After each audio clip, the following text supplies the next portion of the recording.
también a Santiago por el privilegio de poder predicar y la oportunidad de poder estar y compartir con ustedes de nuevo. Y hoy, en este día, continuaremos con la carta de Santiago y continuaremos con los versículos 9 al 12 del capítulo 1. Y el mensaje de esta mañana lo he titulado La actitud en la prueba.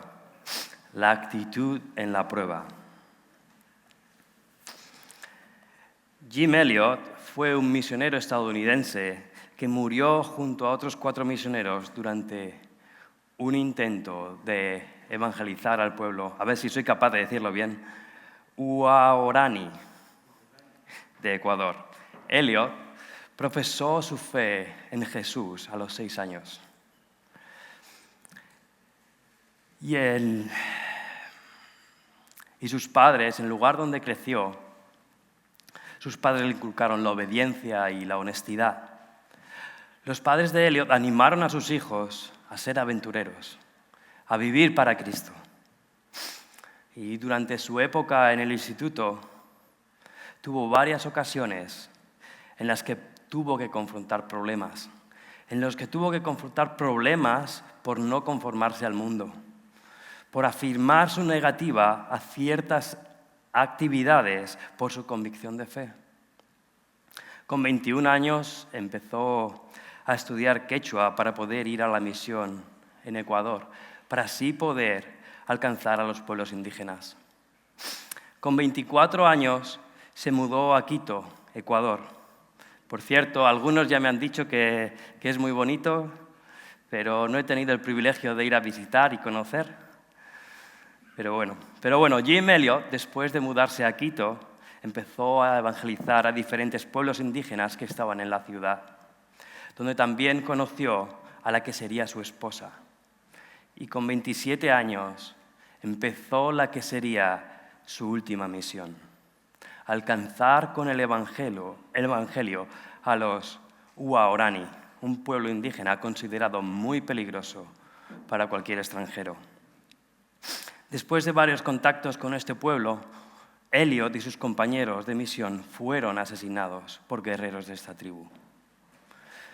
Pero su mujer, Elizabeth, continuó en la misión. Continuó en la misión evangelizando al mismo pueblo que asesinó a su esposo. Y lo siguió haciendo por 7 años más.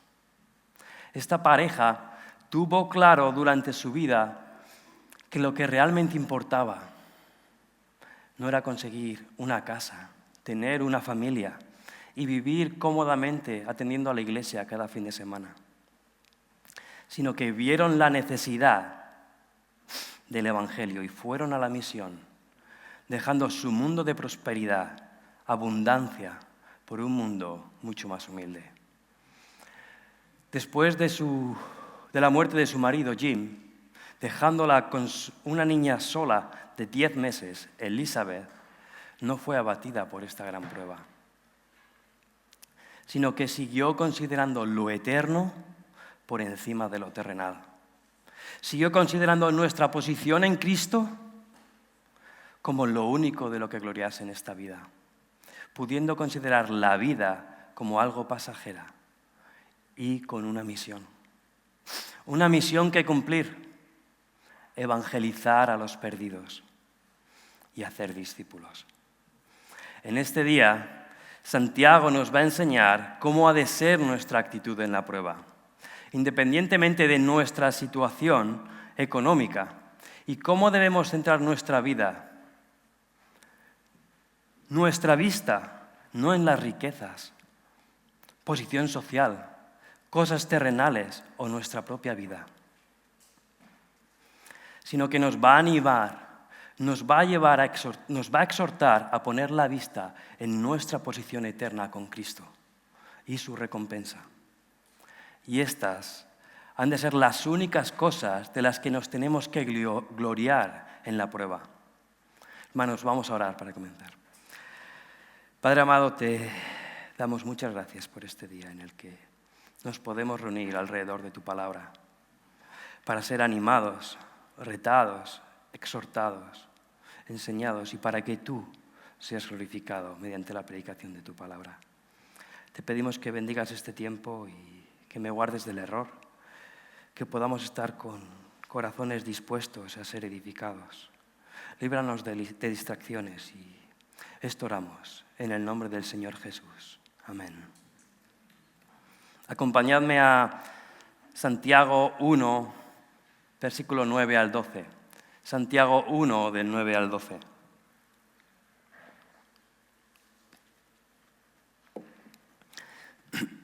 Voy a estar leyendo desde la Biblia de las Américas.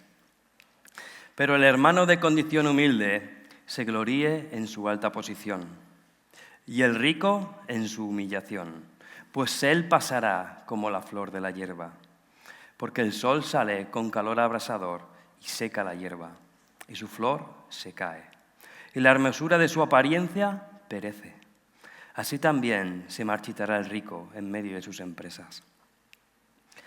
Bienaventurado el hombre que persevera bajo la prueba, porque una vez que ha sido aprobado, recibirá la corona de la vida que el Señor ha prometido a los que le aman.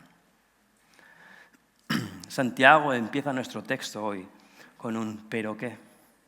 Y enlaza los versículos 9 al 12 que vamos a ver hoy con la sección anterior.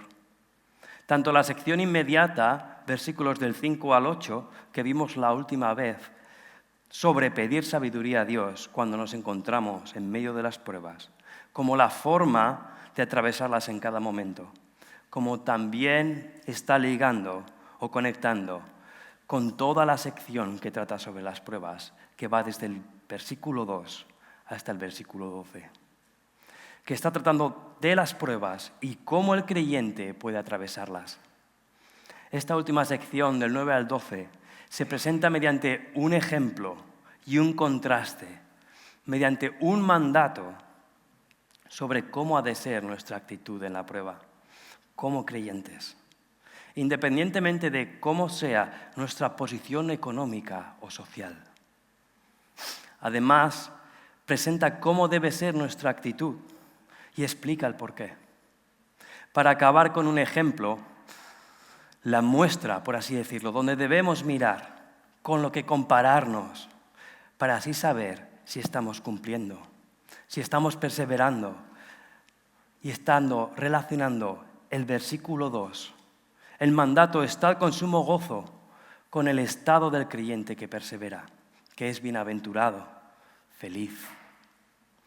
Pero que además el versículo 12 recuerda la promesa de una recompensa por parte de Dios. El primer punto es la actitud del humilde. La actitud del humilde. Recordemos que Santiago está escribiendo a creyentes que dejaron todo durante la primera persecución.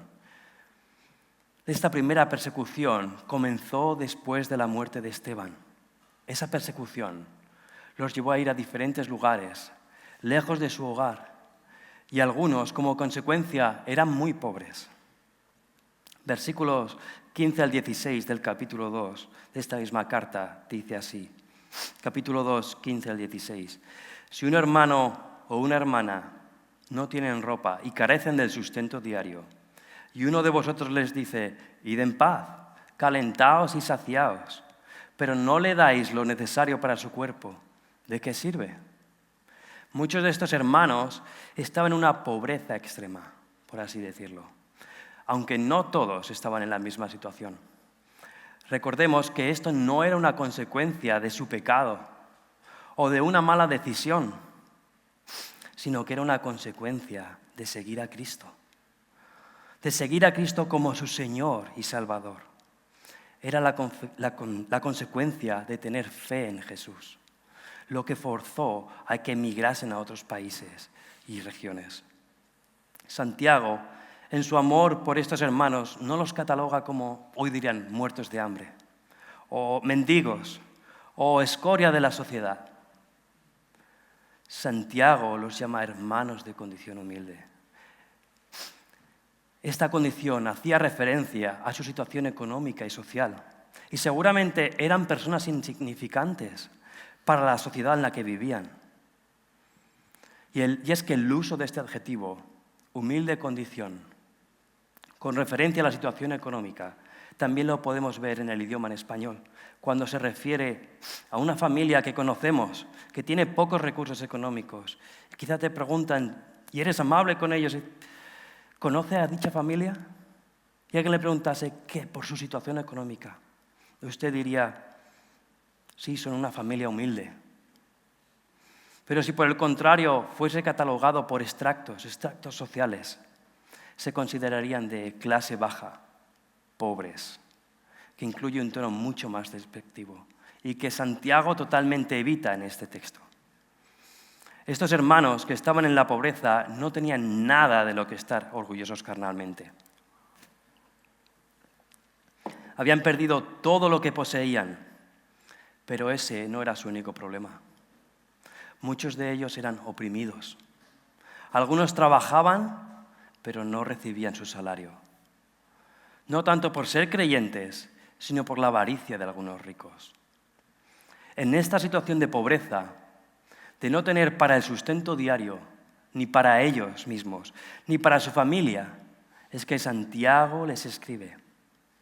Recordemos que el sustento diario no es como lo entendemos hoy en día o como el gobierno inglés lo entiende. El gobierno inglés entiende que el sustento diario son 5 comidas, alojamiento con calefacción, recursos higiénicos y sanitarios mínimos, un teléfono móvil con internet y muchas gigas y un dinerito extra para gastar en lo que uno quiera, que normalmente es utilizado para comprar cosas que no son necesarias, es decir, caprichos. Es decir, en ese texto, que si no tenían el sustento diario, quiere decir que no tenían para comer, no 5 veces, sino una.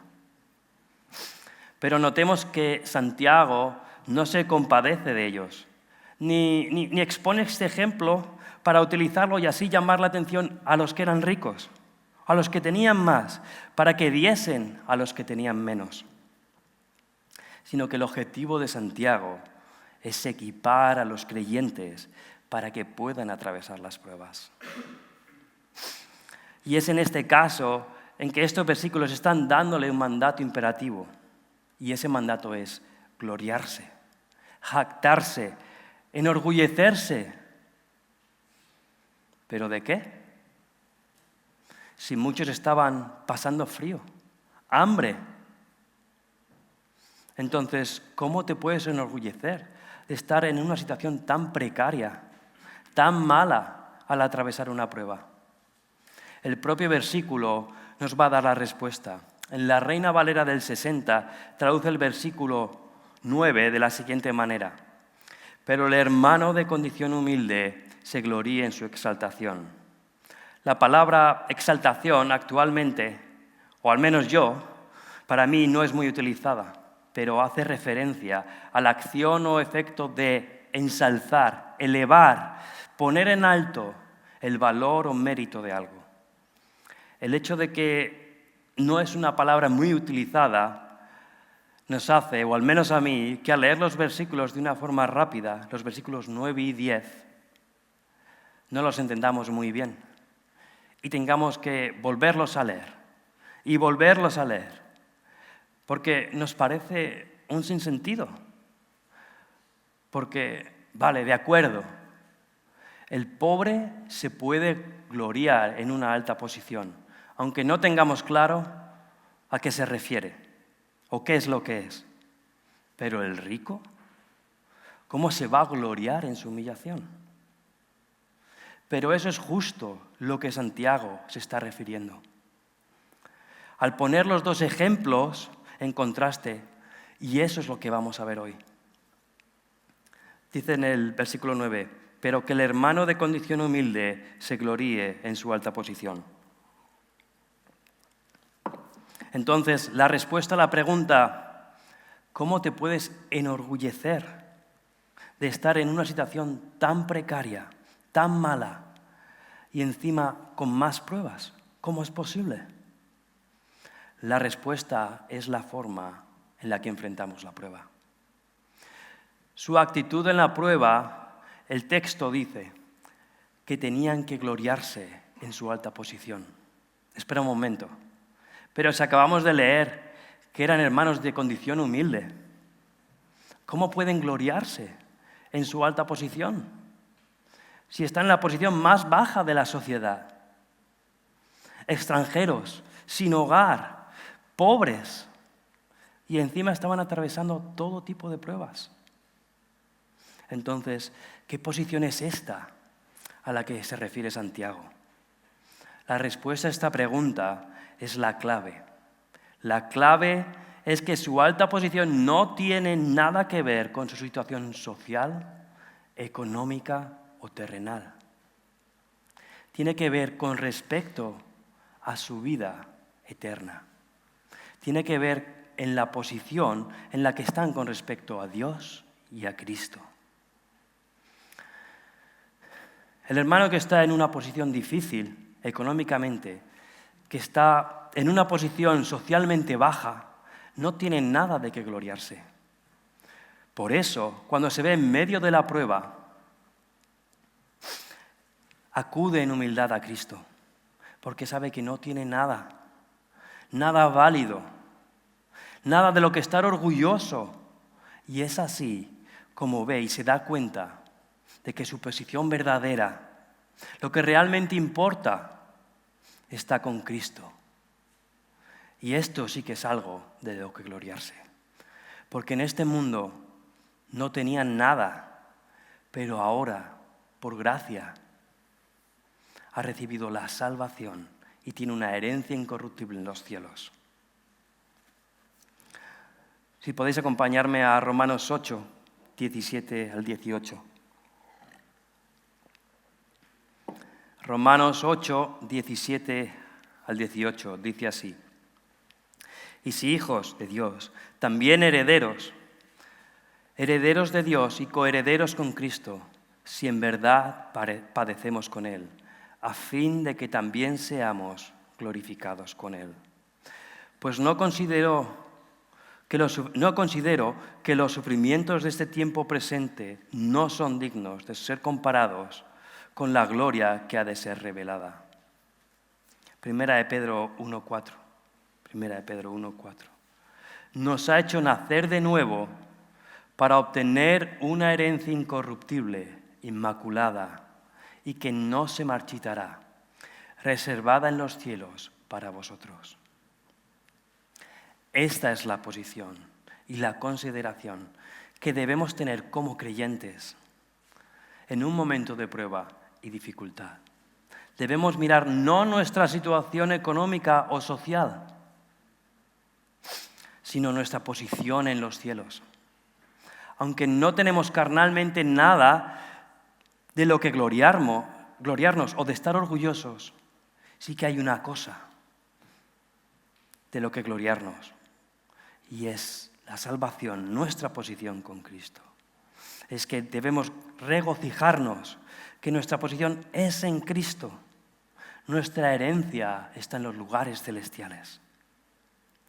Quizás nosotros no estemos en una situación tan severa como la de muchos de estos hermanos, pero lo que debemos evitar es perder el foco, nuestra mirada, que cuando vengan las pruebas o empiecen las dificultades económicas, no empecemos a mirar quién tiene más, ni nos enfoquemos totalmente en cómo ganar más dinero. No que no debamos ser diligentes y proveer para nuestra familia, sino que el dinero no pase a un lugar central en nuestra vida, en el que sí que estamos dispuestos quizás a trabajar 16 horas, pero luego estamos cansados para tener nuestro tiempo de comunión personal con el Señor, o nuestro tiempo personal de oración, o lectura de su palabra, o quizá incluso para ir a las reuniones. El llamado de Santiago no es a llorar por nuestra situación económica en las pruebas, sino que el llamado, la orden, es a gloriarnos de nuestra posición en Cristo. A pesar de nuestra situación económica, porque esta posición en Cristo es eterna, al contrario de la condición que es en este mundo. Nuestro segundo punto, para los que tomáis notas, es la actitud del rico. La actitud del rico, versículo 10. Versículo 10. Y el rico en su humillación, pues él pasará como la flor de la hierba. En el versículo 10 vemos un contraste entre el rico y el de humilde condición. Y aunque no está la palabra hermano junto a la palabra rico, el flujo mismo de los versículos hace claro que se refiere a un hermano en la fe. De igual forma que tampoco aparece el imperativo en la palabra gloríese junto a las palabras su humillación, sí que entendemos que hace referencia a ello. En este contraste vemos que el llamado es el mismo para ambos. El llamado es a gloriarse. Pero las situaciones son totalmente diferentes.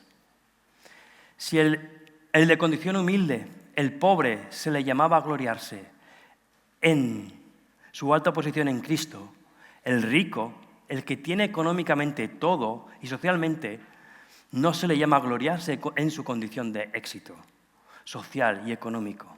Santiago no le da una palmadita en la espalda y le dice, hermano, tú sí que lo has hecho bien, no como este otro que le he dicho de humilde condición para que no se moleste. No, Santiago no le llama a este hermano a enorgullecerse de todo lo que tiene, ni de lo que ha conseguido. Quizás el hermano pobre observa de lejos a este hermano y cae en el pecado de la comparación. Y quizá ahora estás pensando, bueno, David, hacer una comparación no es pecado. Y tienes razón, pero la envidia sí que lo es. Y cuando uno está en una situación de prueba, puede ver a los hermanos de una forma incorrecta y ser llevado por la carne y empezar a pensar, si yo tuviese dinero como fulano, tampoco me preocuparía. Si yo tuviese mi casa pagada, tampoco me preocuparía. Pero claro, yo tengo que pagar el alquiler cada mes y todo no para de subir y todo por la excusa de la guerra de Irán, pero mi salario no sube. Y es que quizás no somos ricos, pero sí que nos orgullecemos de lo que hemos conseguido, de lo que tenemos, de nuestra posición económica o de nuestra posición en el trabajo. Pero esa no es una actitud correcta, ni en la prueba ni fuera de la prueba. Quizás no somos ricos, pero cuando llega la dificultad ponemos nuestra confianza primero en ese colchoncito que tenemos ahí por si las moscas. Y no hay nada de malo en ahorrar dinero y ser diligente. La Biblia tampoco condena a los que tienen dinero. Lo que condena es el amor al dinero. Que el dinero sea lo que rige tu vida. Que el estándar de cómo quieres vivir, sea uno u otro, sea tu meta a conseguir. La manera de afrontar las pruebas puede ser diferente si nuestra confianza está en el lugar equivocado. Y es que el riesgo para el que tiene abundancia, el riesgo para el rico, es que puede poner su confianza en el dinero o su posición económica o social como base para atravesar las pruebas. Pero todo esto es pasajero como la flor de la hierba. Entonces, ¿a qué se refiere Santiago? ¿A qué se refiere que el rico debe gloriarse en su humillación? ¿Qué posición es esta en la que el rico, con una buena posición social, es humillado? Debemos de recordar que seguimos en un contexto de pruebas. Y por lo tanto, la humillación a la que se refiere del rico es debido a una prueba. Esta prueba, esta situación en su vida le demuestra al rico que no tiene nada en este mundo que le pueda evitar la prueba, o que pueda comprar la prueba, o pasar la prueba por su dinero. Es humillado porque a pesar de todos sus recursos, toda su posible influencia social, amigos, familiares, tiene que reconocer que todo esto no lo puede sacar de la prueba. Es entonces que puede considerar su humillación de una forma clara, que todo lo que tiene es pasajero. Y es que el peligro del rico es que se vuelva orgulloso y confiado en sus posesiones.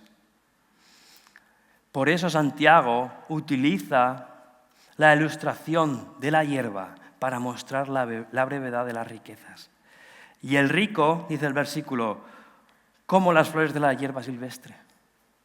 En Jerusalén, estas flores suelen salir entre febrero y abril, en primavera, después de las lluvias, y son conocidas por su gran belleza, su gran colorido, pero que tan solamente duran entre 2 o 3 semanas. Y a pesar de su gran belleza, no consiguen vivir más allá de este periodo de tiempo. Y este es el ejemplo de la vida del rico en esta tierra.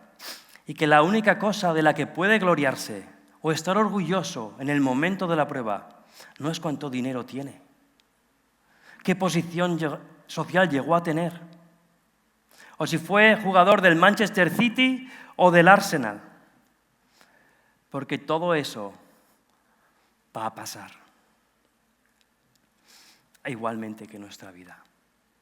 Y lo verdaderamente importante, en lo que uno puede gloriarse, es que a pesar de toda esta situación de prueba y humillación que uno sufre, puede ver la transitoriedad de la vida y las posesiones y la herencia que hay incorruptible y una vida eterna con Cristo, que ni todo el dinero del mundo puede comprar, ni que toda la influencia del mundo va a conseguir dejarte entrar en el cielo.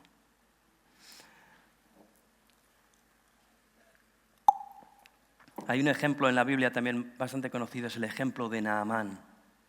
En Segunda de Reyes 5 vemos la historia de Naamán, un general noble con siervos y una buena posición económica y social, que a pesar de todo lo que tenía y de la gran cantidad de dinero que le dio su rey, no tenía la posibilidad de ser sano de su lepra. Una enfermedad de la que la tasa de supervivencia en esa época era casi nula. Era una enfermedad que te llevaba al aislamiento y a la pérdida de todo. Naamán escuchó de Eliseo mediante su sierva, y a pesar de la gran cantidad de oro, ropas lujosas y del todo el séquito de siervos que le trajo a Eliseo, esto no le sirvió para nada. Pero al hacer lo que Eliseo le dijo, fue lo que le limpió de su enfermedad y salvó su alma de su pecado. Naamán no fue creyente mientras estuvo en la prueba. Estuvo en una de las peores humillaciones que puede sufrir una persona. Era un muerto andante. La lepra provocaba que todo el mundo fuese rechazado por toda la sociedad y abocado a una muerte lenta y dolorosa. Pero por la misericordia del Señor fue a Eliseo y fue limpio de su enfermedad y salvo de su pecado. Pero nosotros como creyentes debemos de considerar y confiar en Cristo. Él es el único de lo que nos podemos gloriar, porque nuestra posición es en Él y no es temporal, sino que es eterna. No la compramos, sino que Cristo nos la dio gratuitamente. Pero sí que tuvo un precio, y ese precio fue la muerte en la cruz del Calvario, para cargar y pagar por los pecados de pecadores verdaderamente arrepentidos. Por eso, en nuestra humillación, Santiago nos llama a gloriarnos en nuestra posición en Cristo. Nos llama a poner nuestra mirada en Cristo para que podamos decir, sí, estoy en esta prueba, pero ¿sabes qué? Después voy a estar con Cristo en los lugares celestiales y eso va a ser glorioso eternamente. Para los que tomáis notas, vamos a pasar a un subpunto que Santiago desarrolla en la actitud del rico. El punto se llama ¿dónde pones tu mirada? ¿Dónde pones tu mirada? Versículo 11.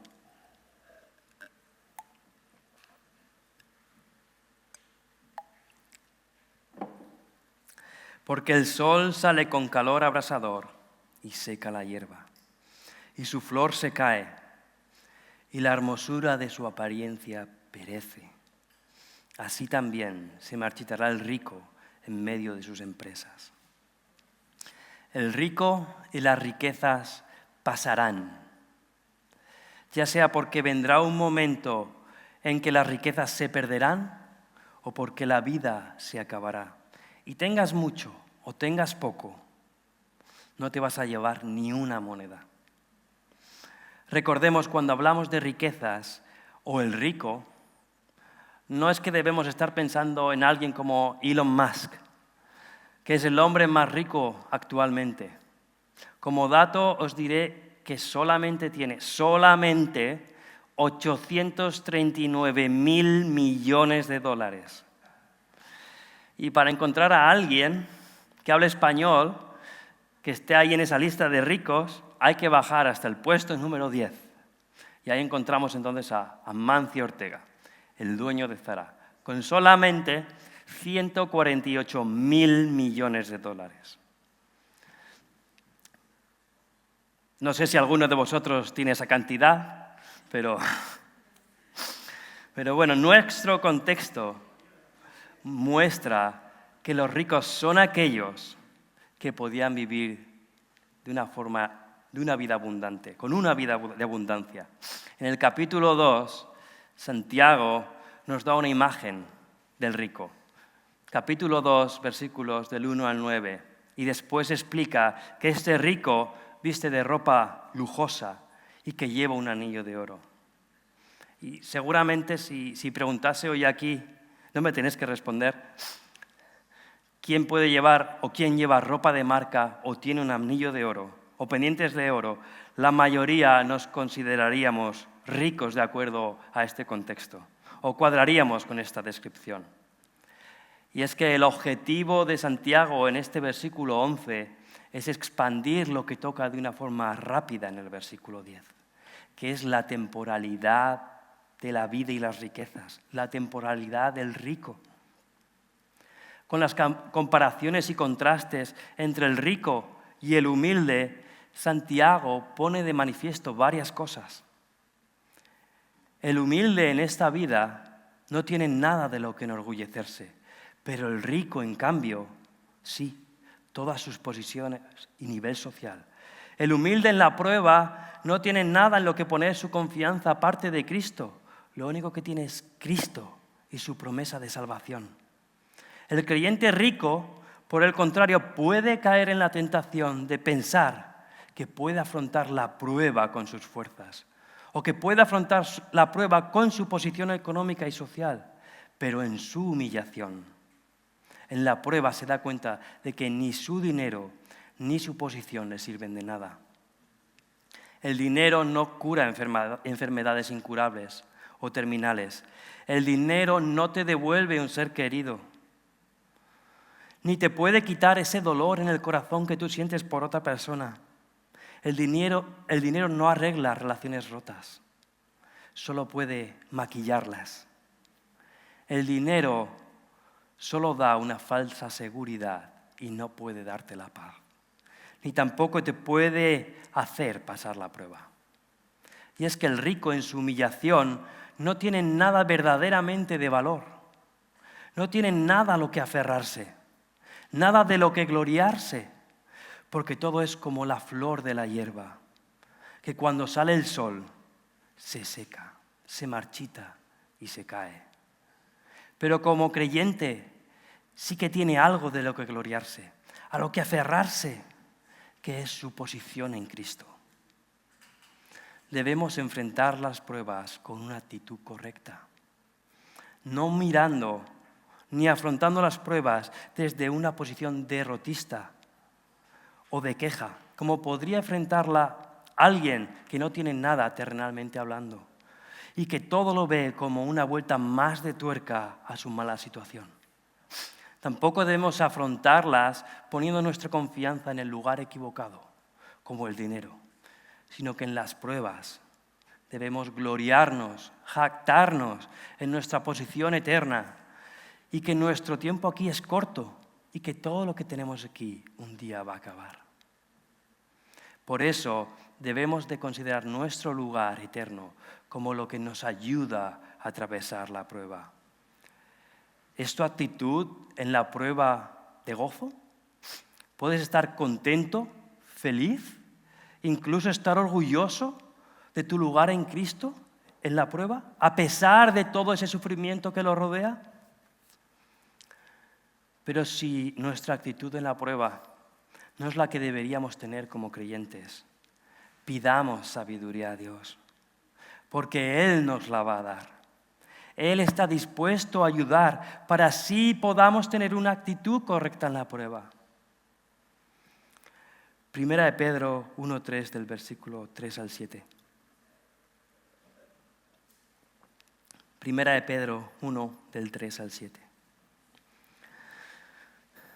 Bendito sea el Dios y Padre de nuestro Señor Jesucristo, quien según su gran misericordia nos ha hecho nacer de nuevo a una esperanza viva, mediante la resurrección de Jesucristo de entre los muertos, para obtener una herencia incorruptible, inmaculada y que no se marchitará, reservada en los cielos para vosotros, que sois protegidos por el poder mediante la fe, por el poder de Dios mediante la fe, para la salvación que está preparada para ser revelada en el último tiempo, en la cual os regocijáis grandemente, aunque ahora por un poco de tiempo, si es necesario, seáis afligidos con diversas pruebas, para que la prueba de vuestra fe, más preciosa que el oro que perece, aunque aprobado por fuego, sea hallada que resulta en alabanza, gloria y honor en la revelación de Jesucristo. Y para terminar vamos a pasar a ver nuestro último punto, la recompensa esperada. La recompensa esperada. Santiago 1, versículo 12.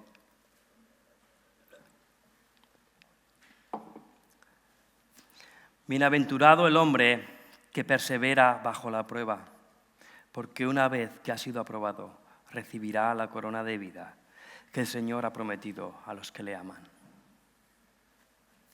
El versículo 12 es el colofón, la joya de la corona de los versículos del 2 al 12.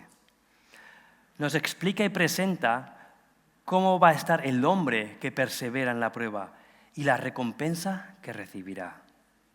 Y sí, la va a recibir porque Dios así lo ha prometido. El versículo empieza con un bienaventurado y fácilmente podemos acordarnos del Sermón del Monte. Bienaventurados los mansos y humildes, porque ellos heredarán el reino de los cielos. Pero, ¿qué significa bienaventurado? En griego es la palabra Macario, que en español es un nombre en desuso. No sé si en Latinoamérica también está ese nombre. Es un nombre curioso, pero está en desuso actualmente. Macario, no sé para vosotros cómo se llamará vuestro hijo Macario, pero bueno, es un nombre en desuso que significa feliz, dichoso. Eso es lo que quiere decir con bienaventurado Santiago. Feliz, dichoso el hombre que persevera en la prueba. Pero, ¿qué nos ha estado enseñando Santiago en los versículos del 2 al 11? ¿Qué significa perseverar en la prueba? ¿Cómo sé si persevero en la prueba? Esto debemos de saberlo, porque si no, ¿cómo sabremos si somos aprobados?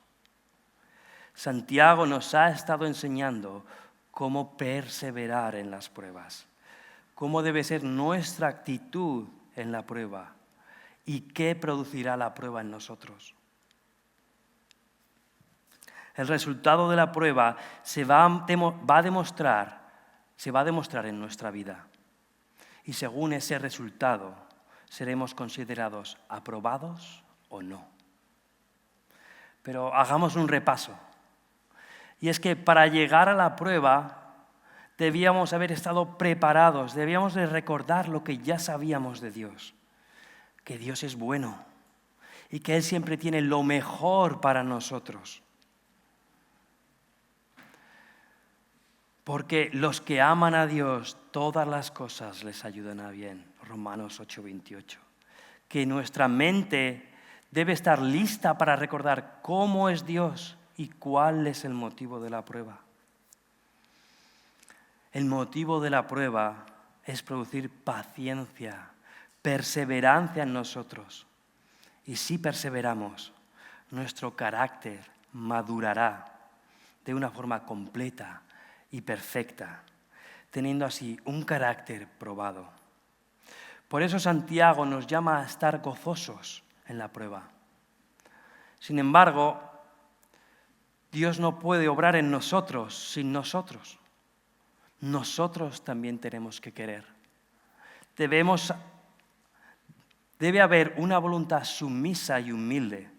La persona madura no discute los planes de Dios, sino que los acepta deseosamente, los obedece con gozo, de corazón, haciendo la voluntad de Dios. Eso dice Efesios 6:6.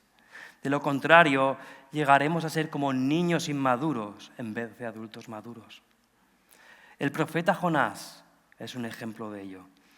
Dios le ordenó que fuese y predicase a los gentiles en Nínive. Pero Jonás rehusó y se fue. No se fue a la vuelta de la esquina. Se embarcó en un viaje de 3.500 kilómetros en dirección contraria. Dios tuvo que castigar al profeta antes de que aceptase la orden. Pero Jonás no obedeció a Dios de corazón. No le aprovechó esta experiencia, siguió enfocado en sí mismo y en lo que él sabía para así usarlo como pretexto contra Dios. ¿Cómo sabemos esto? Lo sabemos por el último capítulo del libro de Jonás. El profeta actúa como un niño malcriado, esperando que Dios envíe el castigo sobre Nínive. Se impacienta en la situación de calor, se impacienta con el sol, con el calor, el viento, la calabacera que se seca, el gusano que la mató. Y finalmente se impacienta con Dios. No debemos de actuar como Jonás. Si al llegar la prueba no estamos actuando con gozo y nos resulta difícil lidiar con el sufrimiento, con el problema, Santiago nos ha presentado la solución. Clama a Dios en oración. Pide por sabiduría para actuar sabiamente en la prueba, de una forma que Dios sea glorificado con nuestra vida y nuestras acciones. Porque Dios ha prometido que te la va a dar si le pides en fe. Y por último, lo que hemos visto hoy es que nuestra actitud ha de ser la correcta en la prueba. Nuestra actitud debe ser humilde, porque nosotros no tenemos nada de valor en este mundo que merezca la salvación. Ni siquiera nuestra mejor obra, ni nuestra posición social o económica. No tenemos nada de lo que podamos estar orgullosos o con la mirada puesta en ello que nos pueda dar gozo y que sea capaz de hacernos perseverar en la prueba, seguir adelante.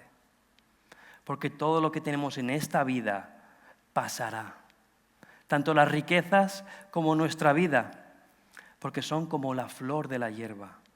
Pero sin embargo, nos podemos gloriar en nuestra posición espiritual, nuestra posición en Cristo, porque aunque seamos pobres, aunque estemos humillados, aunque lo perdamos todo y seamos considerados como nada, como lo que no es, Santiago mismo en el capítulo 2, versículo 5, dice así, Santiago 2, 5. Hermanos míos amados, escuchad, ¿no escogió Dios a los pobres de este mundo para ser ricos en fe y herederos del reino que Él prometió a los que le aman? Pero para poder saber si hemos perseverado en la prueba, si hemos sido aprobados, debemos de recapitular, ver si tuvimos una actitud correcta en medio de la prueba. Porque uno, al afrontar las pruebas, debe ver las ventajas que hay en ellas. El por qué atravesamos pruebas. Pero si es difícil ver las ventajas, uno debe pedir ayuda orando. Y si pide correctamente, Dios le dará la actitud correcta en las pruebas. Y es que la prueba de ser aprobado en la prueba es que el creyente puede regocijarse en las dificultades. Versículo 2. Que crece en madurez espiritual. Versículo 4. Que depende de Dios en la prueba. Versículos 5 y 6. Que en la prueba se gloría en su posición con Cristo. No se abate por su situación terrenal. Versículos 9 al 11. Y que es bienaventurado, dichoso al soportar las pruebas. Versículo 12. Tiene la esperanza puesta en lo eterno, en esa vida eterna, esa corona de vida. Esa es la prueba de la fe auténtica. Porque el amor de Dios permite a los creyentes que sufren pruebas descansar confiadamente en Él. Para que una vez aprobados podamos recibir la corona de la vida. Y la corona de la vida la recibiremos cuando estemos con Cristo. Santiago presenta esta recompensa o promesa a recibir en un tiempo futuro. No quiere decir que cada vez que atravesamos una prueba vamos a recibir una corona, sino que hay una corona de la vida preparada para aquellos que perseveran en la prueba. La prueba en ese texto, en este versículo, está hablando de un término general que hace referencia a todas las pruebas, no a una prueba específica. Y por lo tanto, la recompensa prometida es al final de nuestra vida. Esto aparece de una forma más clara en Apocalipsis 2:10. Apocalipsis 2:10. Dice así: no temas lo que estás por sufrir. He aquí, el diablo echará a alguno de vosotros a la cárcel para que seáis probados y tendréis tribulación por 10 días. Sé fiel hasta la muerte y yo te daré la corona de vida.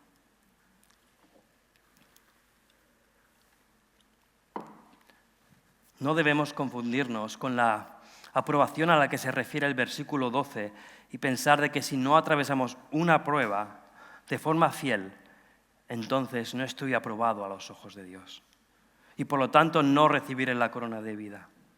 Eso sería afirmar que la salvación se pierde y eso no es cierto.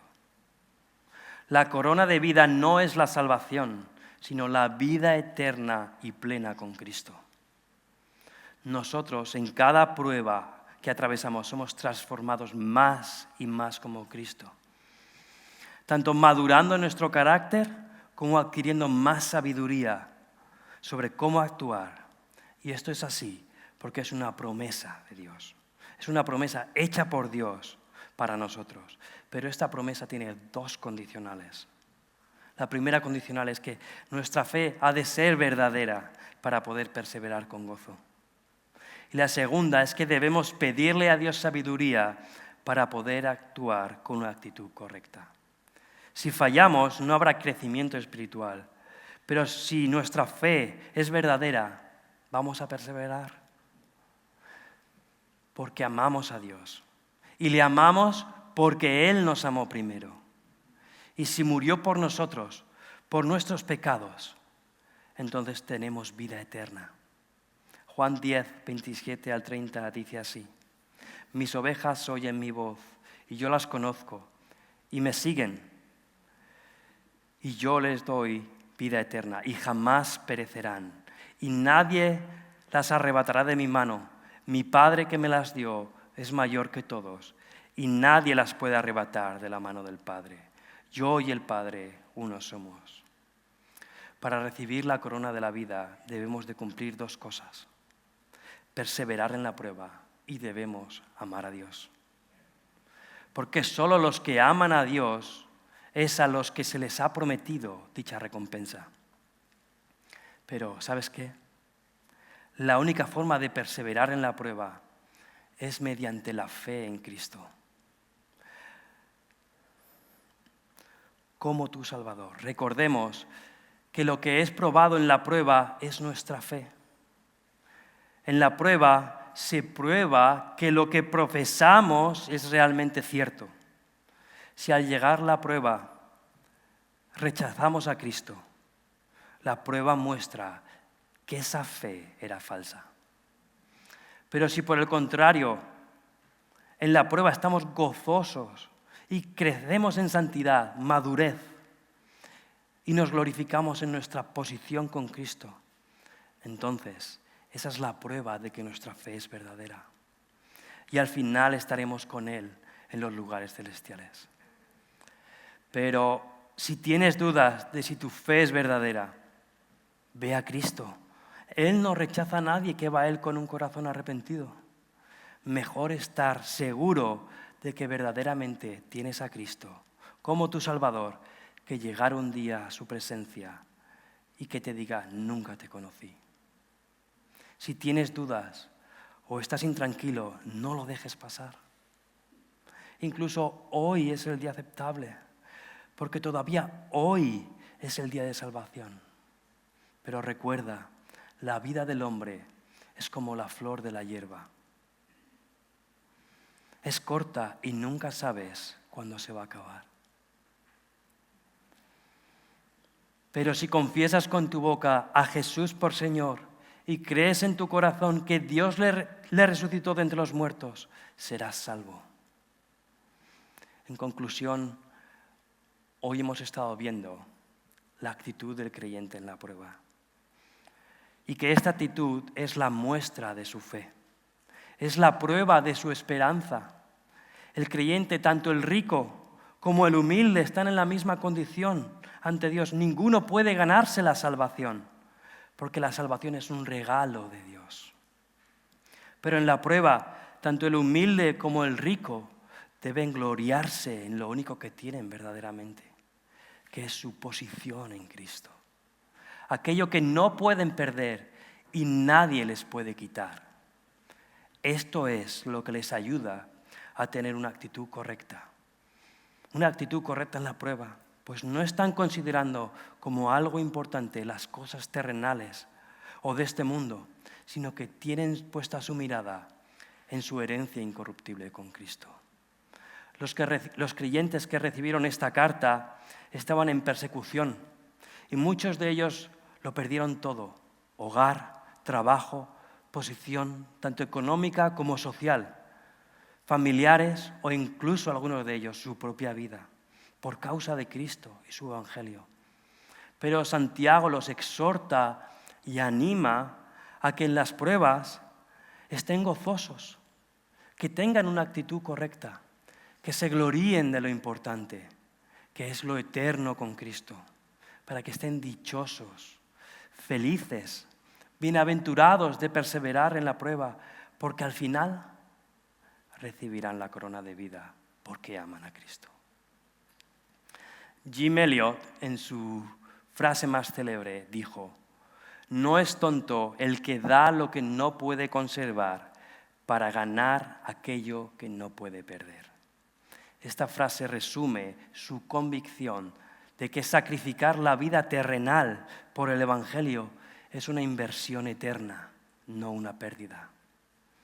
Los creyentes que recibieron esta carta tuvieron claro esto. Hermanos, nosotros no estamos en persecución. Nosotros no estamos siendo asesinados por causa de Cristo. No hemos perdido nuestras posesiones por causa de Cristo. Pero sí que atravesamos pruebas. Y si no estás atravesando una prueba, déjame decirte que las pruebas vendrán. Que podamos estar con la mirada en nuestra posición eterna con Cristo durante la prueba. No mirando las cosas terrenales como si fuese lo importante. Para que podamos una actitud correcta en la prueba y podamos sentirnos dichosos, felices de atravesar la prueba, sabiendo que recibiremos la corona de vida cuando estemos con Cristo, para que el nombre de Cristo sea glorificado en nuestra vida. Hermanos, vamos a orar. Padre Celestial, te amamos y te damos gracias por tu palabra que nos enseña, nos exhorta, nos anima y nos alienta en nuestra vida. Gracias porque tus promesas son eternas y tú las cumplirás porque tú eres fiel y todopoderoso. Te damos gracias también por la salvación, por ese regalo inmerecido que tú nos diste en tu misericordia. Gracias porque podemos acudir a ti en oración y podemos confiar en ti, el único que no cambia. Te pedimos que obres para salvación a través de tu palabra. Y te pedimos también que bendigas el tiempo de comunión después de esta reunión. Esto oramos en el nombre del Señor Jesús. Amén.